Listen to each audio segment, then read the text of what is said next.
What is a sanctuary? It's a refuge, it's a haven, it's a place for life. Well, this island is all that and more. Geeks, welcome to Danjugan. Lying in the Sulu Sea, 3 kilometers west of Negros Occidental, is Danjugan Island, a 42-hectare island fringed with turtle nesting beaches and surrounded by diverse coral reefs. Lured by the variety of marine life and the extensive stretch of corals, a group of local divers started exploring the area in the 1970s.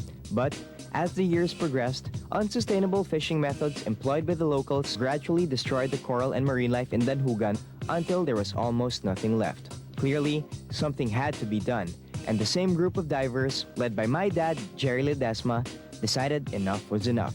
So in 1994, with government loans and international donations, they were able to buy the island and set up the Philippine Reef and Rainforest Conservation Foundation, in the hopes of saving and preserving Danjugan and other areas like it for good.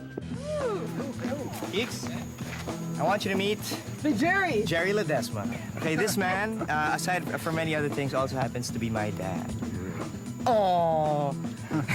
and my dad, or Pops as I like to call him, is also pretty much responsible, along with some other core people, for Danjugan Island with what we're going to be saying today. With the sole purpose of making Danjugan an official marine reserve and wildlife sanctuary, Tito Jerry sought the help of foreign environmental organizations like Coral Cay Conservation to make this dream a reality.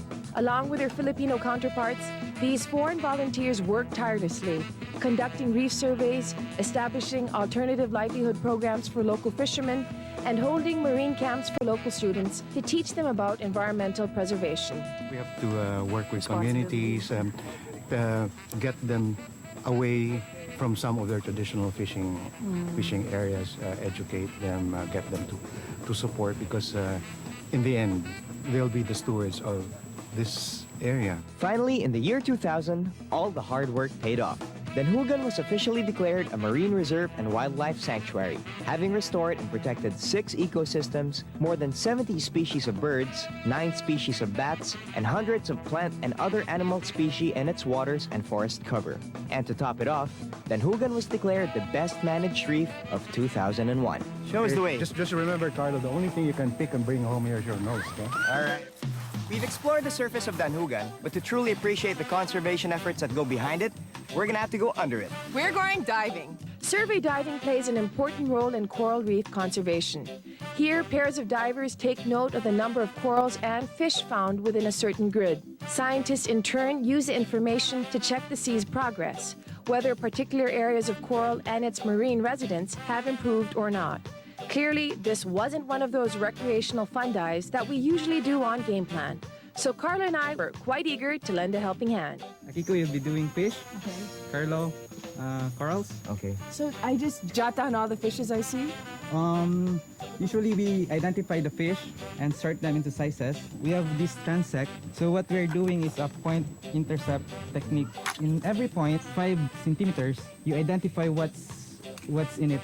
Branching coral, or is it massive coral, or a stone, sand, or an algae. There is a fish. A surgeon. A surgeon named Thompson with a P lang. And now we know why Akiko's such a fast swimmer. She's half fish. We're with my dad, and when we're with my dad, nothing's ever gonna happen to us. Because he's the best diver in the entire world. Aww. My first official scientific dive. From the onset, it became very obvious that this was not as easy as it sounded. Because apart from the usual challenges of diving, like maintaining buoyancy and avoiding contact with corals, Akiko and I also had to concentrate and identify every fish and coral that we saw. No mean feat, especially if you have no idea what they're called. Because of its difficulty, Carlo and I were able to get a better perspective of the volunteers and the kind of work that they do. It definitely takes a lot of patience, memory work, and thoroughness to be an effective survey diver. And though Carlo and I could only identify fish and corals by their color, we didn't feel entirely useless. The scientists then led us to a small cage wherein smaller baby clams were being held. And what we were asked to do was put on a pair of gloves, take out our cleaning implements, which are Bathroom scrubs. bathroom scrubbers, yes, but used in a more scientific way. And we just basically gave the baby clamps a good cleaning, because apparently parasites and algae slow down the giant plant's growth. I wish I could have done a better job. I was having problems staying down, so it was hard for me to actually really get into it. But typical me would be really, brushing hard, making it, as white as possible. That was fun. Indeed, being a volunteer diver for a day was a fun learning experience for both Akiko and me.